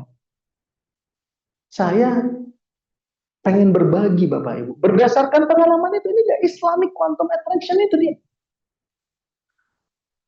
Jadi nggak ada itu yang namanya Law of Attraction versi kekuatan pikiran, kekuatan alam semesta. Nggak ada. Mekanisme yang saya sudah jelaskan tadi itu. Apa yang luar biasa? Dari B Exchange lantai 3 apa lantai 4 itu. Kita turun, saya sama istri saya sama anak-anak turun. Terus di sebelah kiri saya ada travel bureau. Saya bilang sama istri saya, Bun, banner spanduk Jepang tuh, nggak ada duit anak-anak masih sekolah, kata istri saya tuh. Lihat doang, saya bilang. Enggak. Akhirnya saya singgah ke situ, istri saya masuk ke toko mini show itu sama anak. Begitu saya ngobrol sama customer service, nanya brosur, ayo Pak berangkat. Enggak Mbak, lihat dulu aja Mbak, nggak ada uangnya Mbak. Nanti kalau ada uang saya insya Allah jalan-jalan ke Jepang Mbak. Gak ada duitnya juga, cuman seneng aja saya ngeliat dari atas Gunung Fuji sama bunga sakura, cakep Jepang Mbak. Ini brosurnya Pak, makasih ya Mbak. Saya tunjukin sama istri saya.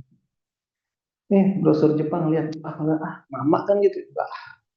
Takut berharap. Ya udah, saya kantongin, saya masukin ke dashboard mobil, udah sampai di situ. 2 minggu kemudian pengacara, namanya Berry. Ustadz, ya kenapa Ber? Makasih doa yang kemarin itu udah terrealisasi Ustadz. Alhamdulillah, udah selamat, sukses ya. Udah Ber, tar dulu katanya. Ustadz, Jepang lagi cakep Ustadz. Maksudnya, ya lagi cakep-cakepnya di Jepang. Liburan gitu Ustadz. Udah pokoknya Ustadz berapa sih? Keluarga berlima. Ya udah, 3 orang aku yang nanggung, hotel, pesawat semua aku yang nanggung. Coba, saya nggak nanya soal Jepang, tiba-tiba dia nyuruh saya ke Jepang. Sama kayak tadi kopi, susu tadi itu. Maksud saya menjelaskan haji, menjelaskan kopi, menjelaskan Jepang. Ada satu lagi kisah Amerika saya. Ustadz Nababan dari, kenal ibu-ibu Ustadz Nababan? Lagi live dari Amerika, saya di Amerika, di Facebook tuh, saya di Amerika, di California, gitu, gini-gini. Saya nggak komen, saya cuma lihat doang, nggak nulis apa-apa, cuma lihat, habis itu saya taruh handphone. Sebulan kemudian ada jemaah Bintaro, Ustaz. Alhamdulillah yang kemarin udah selesai, Ustaz. Intinya gitu. Alhamdulillah kemarin udah selesai. Alhamdulillah. Ustaz, tolong kasih tahu sama ibu. Ini yang ngomong ibu-ibu juga. Kasih tahu sama ibu, habis lebaran ngurus visa, kita ke Amerika berempat suami istri. Saya baru sebulan lihat Amerika. Itu apa Bapak Ibu? Kan saya bukan, ya Allah pengen ke Amerika, bukan. Ya Allah pengen ke Jepang, bukan. Cuman diem aja, cuman di sini mungkin sudah ke atas ini. Pernah nggak? Kok lagi pengen martabak ya, tapi kok mau keluar males. Ada yang datang bawa martabak. Saya Pak Endar. Nah, ini karena kaitannya. Saya nanya tuh sebulan 2 bulan kemarin. Pak Endar di mana ya? Kepikiran. Maka tadi saya langsung, Pak Endar ya. Ternyata masih sehat. 82 tahun ibu masih sehat. Ibu dulu jemaah saya di Pondok Indah, Ibu. Berapa dulu? Agak gemuk dulu ya. Sekarang kurusan ya. Iya. Coba Bapak Ibu. Bapak Ibu pernah nggak gitu kangen sama seseorang tiba-tiba telepon. Ya Allah, baru aku ingat kamu tadi. Nah, itu namanya yang saya sebut dengan istilah resonansi. Allah tuh deket banget sama kita. Ini saya hapus ya. Biar makin yakin contoh-contoh tadi itu. Nomor 5, dakwah berkembang. Nomor 6, dikasih keturunan. Nomor 7, umroh bersama keluarga. Nomor 8, muliakan adik-adik. Wah, saya bahagia banget tuh muliakan adik-adik. 3, adik saya kuliah. Begitu selesai wisuda nggak lama, yang 2 meninggal. Begitulah cobaan itu. Nah, lihat Bapak Ibu. Nah ini, poinnya di sini nih, poinnya. Ini kayak saya bilang, Bapak Ibu di hari tua ini jangan sedih-sedih ya. Dekat sama Allah, betul nggak? Kan dekat terasa tuh kalau kayak gitu. Resonansinya berasa. Ini Allah, ini Allah tadi, ini kita, aku, gitu kan. berdasarkan peta tadi semua. Makanya besok tuh pakai kertas kalau bisa. Biar Bapak Ibu lihat lagi selesai pengajian, bisa difoto lagi gitu. Ini Allah, ini aku. Maaf ya, saya giniin kakinya ya biar nggak goyang.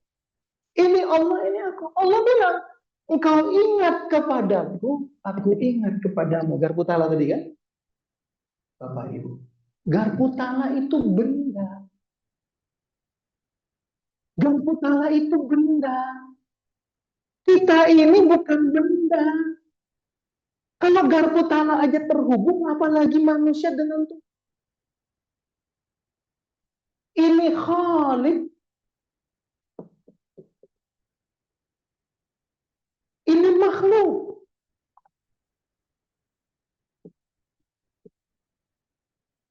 Ibu dengan anak saja terhubung.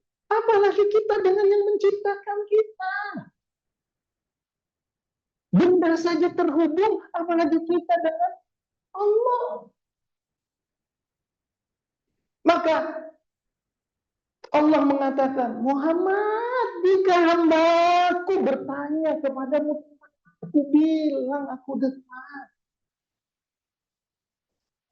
Dia mendekat sejengkal, aku sehasta. Dia sehasta, aku sedepa. Dia datang kepada aku berjalan, aku datang menemuinya dengan berlari.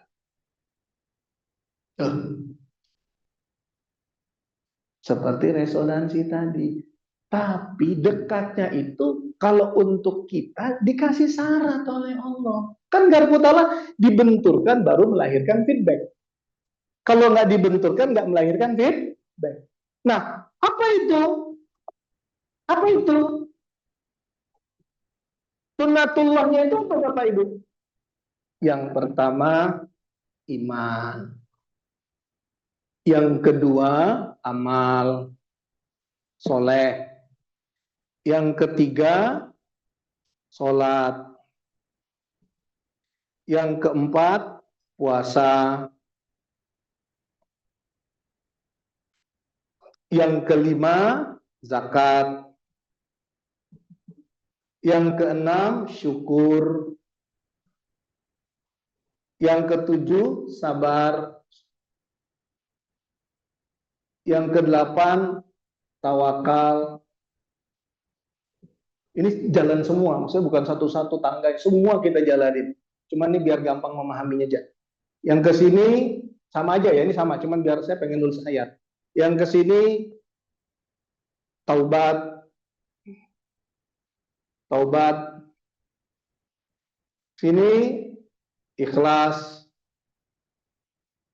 Sini takwa, istiqomah dulu, istiqomah. Istiqomah. Sini takwa, sama aja nih, sama aja. Cuma karena keterbatasan apa ini? Papan tulis. Takwa. Yang ke sini zikir, silaturahim. Silaturahim. Ya. Nah, terus belajar ini.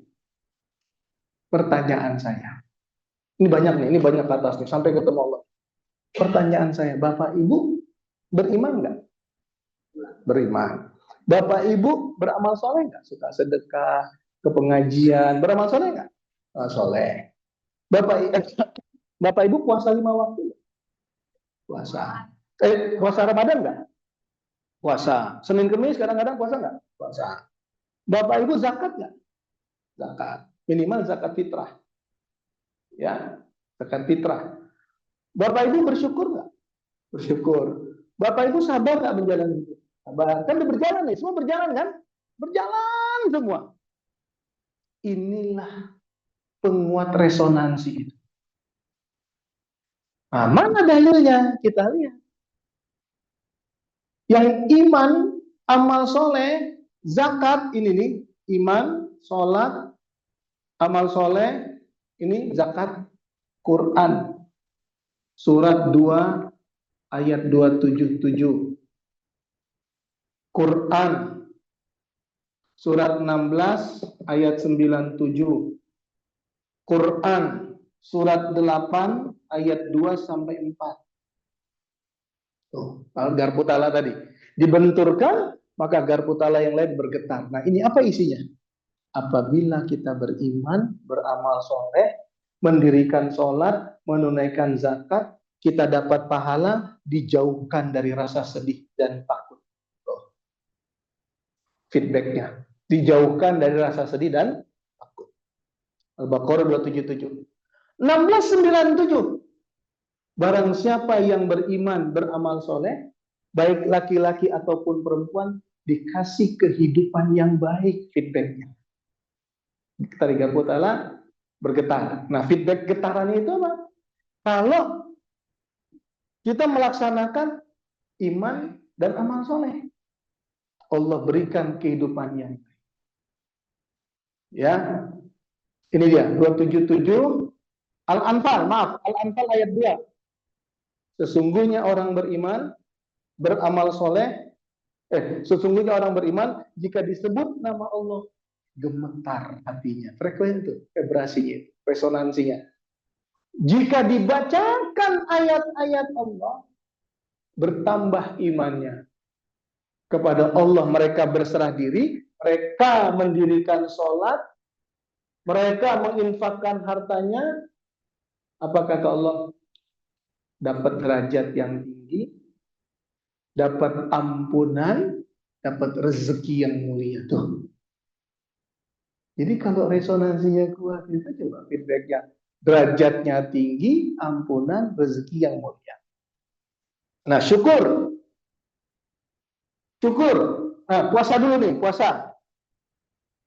Puasa apabila, wahai orang yang beriman, diwajibkan atas kamu berpuasa, dan putalanya, feedbacknya apa?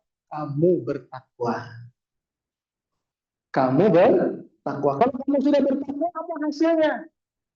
Surat 65 ayat 2 sampai 5. Allah mudahkan urusanmu, Allah lapangkan rezekimu. Ya, Allah berikan jalan keluar dari setiap kesulitan hidup. Resonansinya.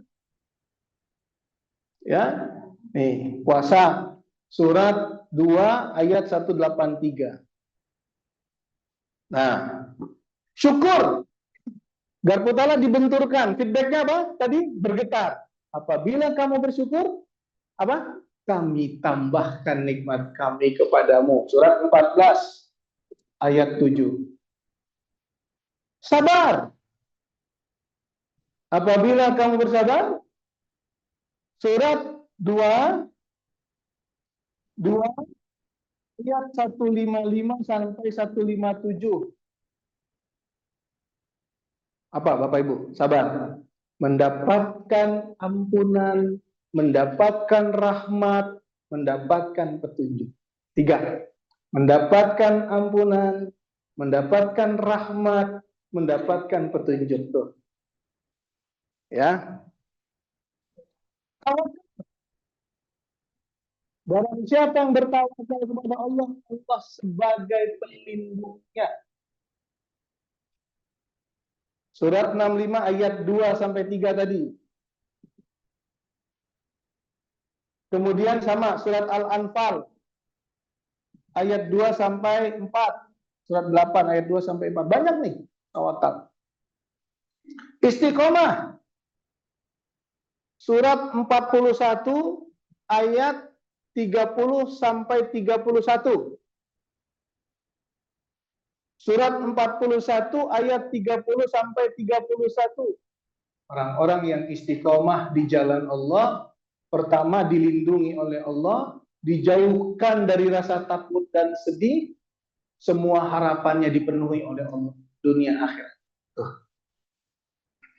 Tapi jadi seperti garpu tala. Ya. Istiqomah nih, surat 41 ayat 30 31. Ikhlas, surat Al-Bayyinah. Al-Bayyinah itu surat berapa? Ayat 5. Al-Bayyinah ayat 5.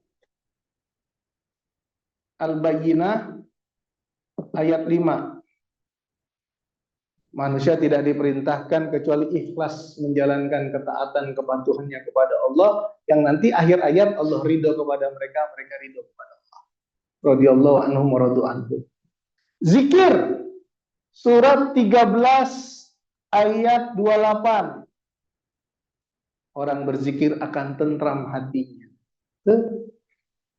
Silaturahim menurut hadis dilapangkan rezeki, dipanjangkan umur. Lapang rezeki dan panjang umur. Tuh, Bapak Ibu.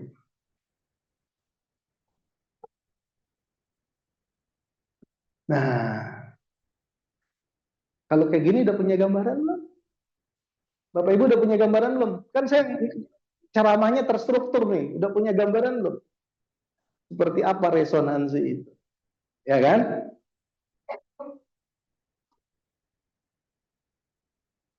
Nanti kalau pengen lebih jelas baca bukunya, ya. Nanti siapa yang pengen bukunya, catat aja nama-namanya. Yang ini 125. Di toko nggak ada nih. Karena kalau di toko mungkin jadi 170 dan 180 karena 320 halaman. Ya, yang ini titik balik jiwa. Nah, sama juga. Jadi 2 buku 250. Nanti kalau ngaji lagi sama saya silabusnya ini. Ya, kalau ngaji nggak beli nggak apa-apa. Asal paham mekanisme yang ini. Untuk menguatkan yang ini adanya di sini. Di sini. Kalau yang ini titik balik jiwa. Jadi setelah udah jadi resonansinya kuat, tiba-tiba resonansinya hilang. Pernah nggak gitu? Kok tiba kayak nggak merasa dekat sama Allah ya? Kenapa ya? Oh, ternyata ada dosa, ternyata ada sombong, ternyata ada iri gitu loh. Kedistrak hubungan kita dengan Allah itu. Nah, maka harus balik ke titik balik jiwa. Nah, ini udah selesai? Bisa saya hapus? Bisa ya? Baik. Ini yang paling dahsyat. Puncaknya nih. Ini sebenarnya untuk buku kedua saya nih. Yang ini, yang mau saya tulis buku kedua saya. Kelanjutan ini nih. Kelanjutan yang ini nih. Ini lagi saya siapin. Ini dia poinnya.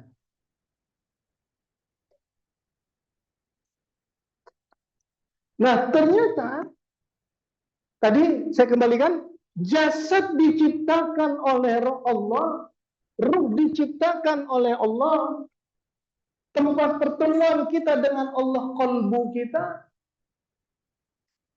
ruhnya disumpah oleh Allah, 7 sifat wajib dipinjamkan oleh Allah.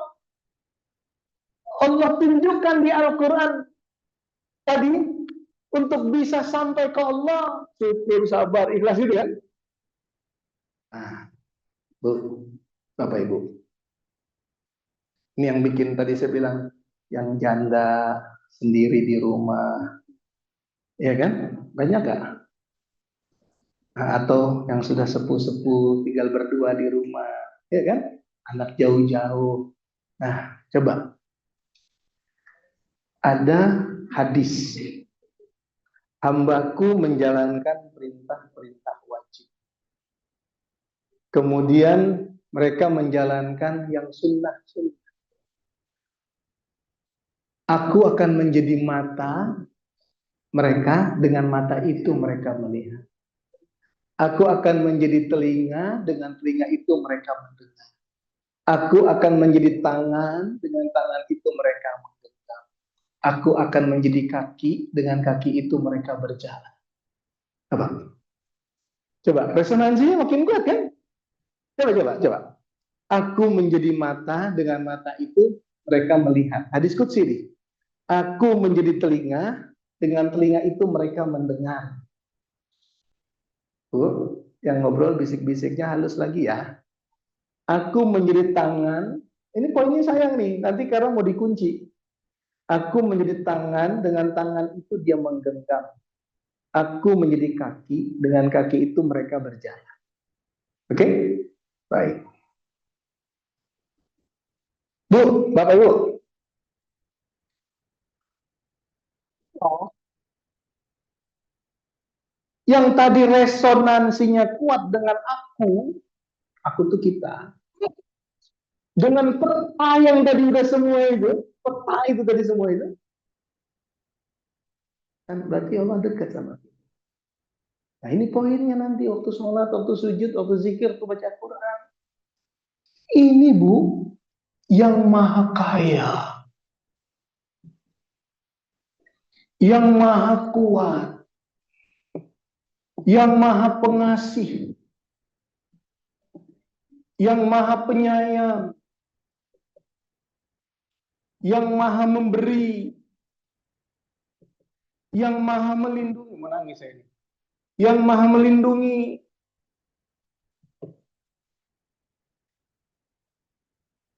yang maha lembut, yang maha bijaksana, dan lain-lain. Ar-Rahman, Ar-Rahim, yang maha berkuasa, yang maha kuasa. Al-Malik, yang maha, ya, apa itu? Ya, penguasa. Nah, Al-Qudus, yang maha suci, dan lain-lain. Coba, Bapak Ibu, ini pertanyaan nih, ini buku kedua saya nih. Tadi, jasad diciptakan oleh Allah, ini kesimpulan ya, tapi ini jadi bahan buku kedua. Jasad diciptakan oleh Allah, ruh diciptakan oleh Allah, ruh bersumpah kepada Allah, janji akan setia kepada Allah, ruh ini ditiupkan ke sini, begitu ini ditiupkan, ini dikasih pinjam 7 sifat yang dengan dia bisa punya rezeki, punya rumah, punya mobil, punya kehidupan. Terus dibilang oleh Allah, aku dekat denganmu, kata Allah. Kau ingat kepadaku, aku ingat kepadamu. Bayangkan Bapak Ibu. Maaf banget. Kalau ada sahabat saya meninggalkan saya, emang gue pikirin. Kalau ada orang hebat yang dulu jadi sahabat saya, sekarang melupakan saya nggak perlu. Kalau dulu zaman dia masih AKBP, kemudian jadi kombes, kemudian jadi bintang 1, bintang 2, lupa saya, emang gue pikirin. Kalau dulu dia letkol ramah, sekarang dia jadi jenderal, dia nggak ramah lagi, emang gue pikirin. Saya nggak sakit hati. Kalau dulu bukan siapa-siapa, sekarang dia jadi menteri, nggak inget sama saya nggak sakit hati, nggak mau gue pikirin. Cuman saya belajar aja, oh dia sombong ternyata, oh dia ini ternyata, gitu aja. Kenapa? Tadi resonansi tadi, Bapak Ibu lebih dekat sama yang maha kaya. Bapak Ibu dekat sama yang maha menguasai kehidupan. Bapak Ibu dekat sama yang maha penyayang, yang maha memberi, yang maha melindungi, yang maha pengasih. Masa kita pesimis menjalani hidup? Terus kalau sampai kita pesimis, maka muncul satu pertanyaan besar, iman kita ada di mana? Berarti kita nggak paham dong dengan peta tadi yang Allah bilang aku dekat. Jadi pesimis, kita kehilangan harapan, hidup ini hampa, aku nggak berdaya. Loh iman kita di mana? Allah bilang tadi aku kuat, aku dekat.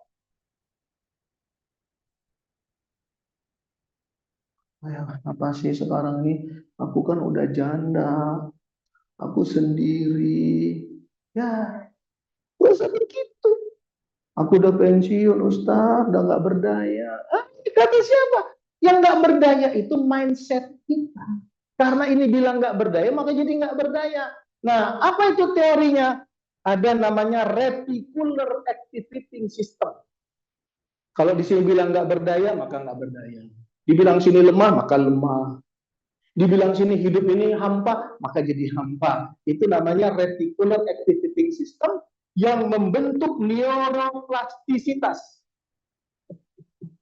Neuroplastisitas itu apa? Kalau mindset kita nggak berdaya, maka jalur saraf-saraf di otak kita nggak berdaya. Membuka jalur-jalur nggak berdaya. Kalau di sini bilang nggak semangat, rasnya nggak semangat, maka jalur-jalur di saraf otak kita membentuk jalan tidak semangat, gitu loh. Makanya jangan biasakan Bapak Ibu ngomong, duh hari ini nggak enak banget ya, pasti nggak enak sampai sore. Itu ada teorinya, reticular activating system, ada di sini semua.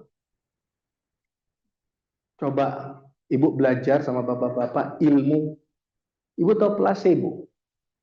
Pernah dengar nggak placebo? Placebo itu, kalau kamu pakai pulpen ini, kamu akan berwibawa. Bukan jimat. Karena mereknya, karena warnanya kelihatan gagah waktu tanda tangan.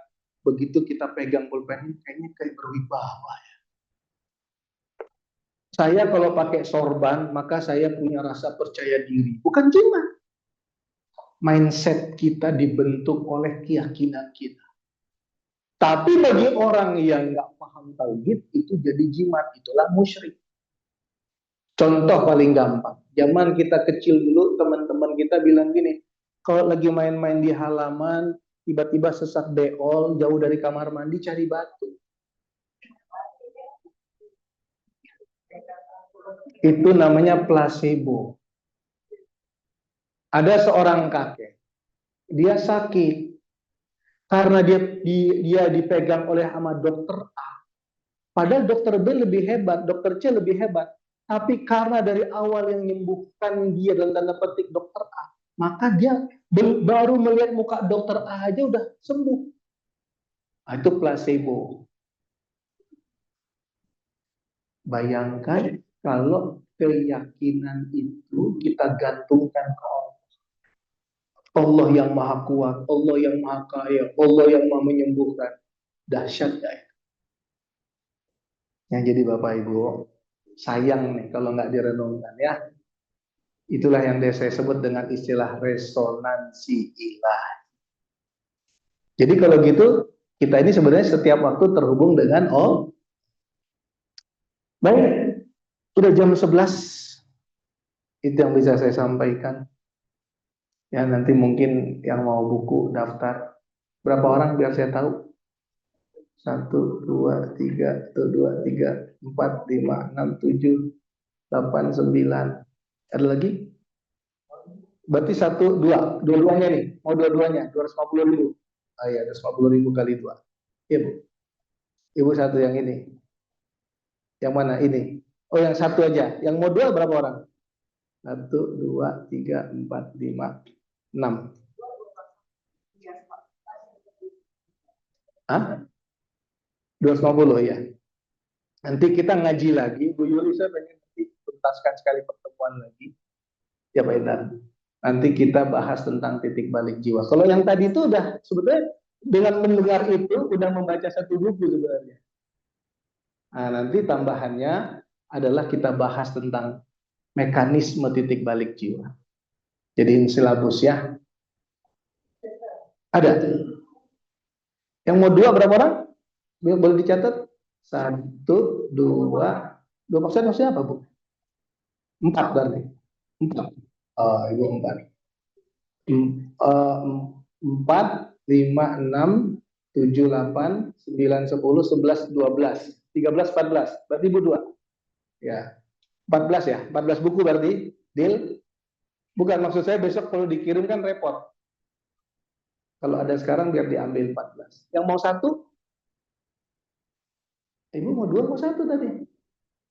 Ibu mau 2 mau 1? Satu, hanya satu aja. Berarti 13 yang 2. Yang 2 13 orang, yang 1 3 orang. Ya. Ibu 1. Oke, berarti 12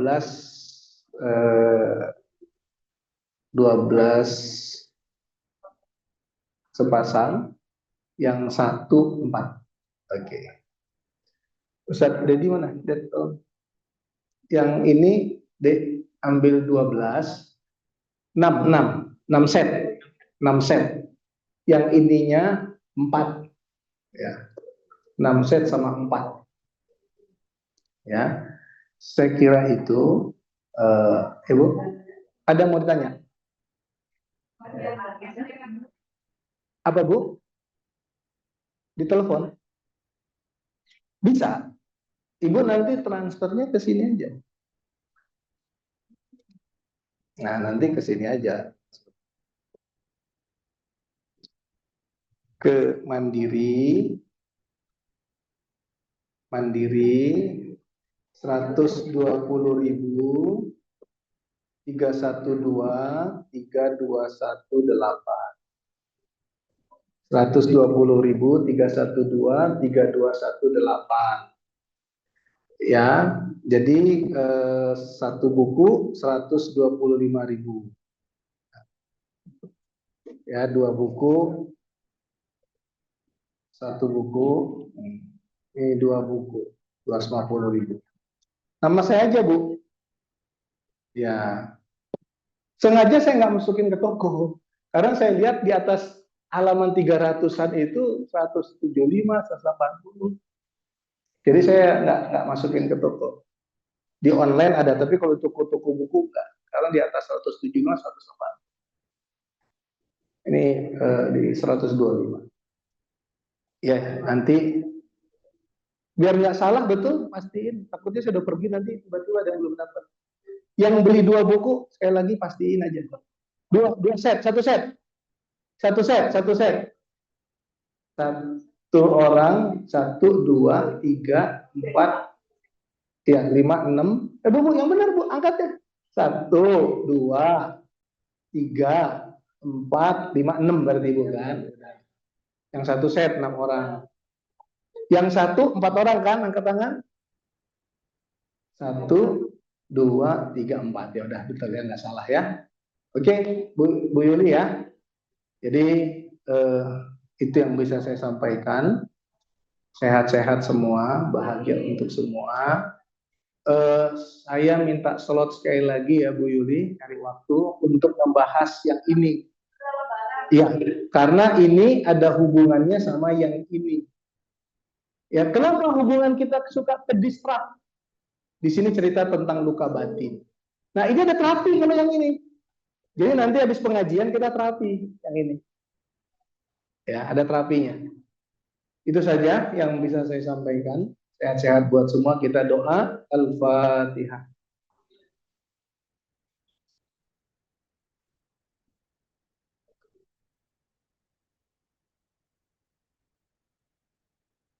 Iya kan.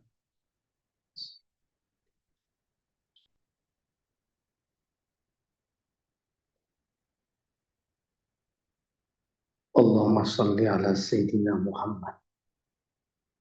Wa sallim radiyallahu kulli sahabati Rasulillah. Alhamdulillahi Rabbil Alamin. Allahumma gfir lana wa liwalidina kama rabbawna shighar. Rabbana hablana min azwajina wa dhurriyyatina qurrata a'yun waj'alna lil muttaqina imama.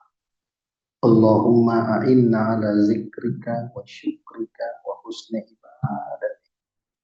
Allahumma aslih lana dinana allati wa ismatu amrina wa aslih lana dunyana allati fiha ma'asyina wa aslih lana akhiratana allati ilayha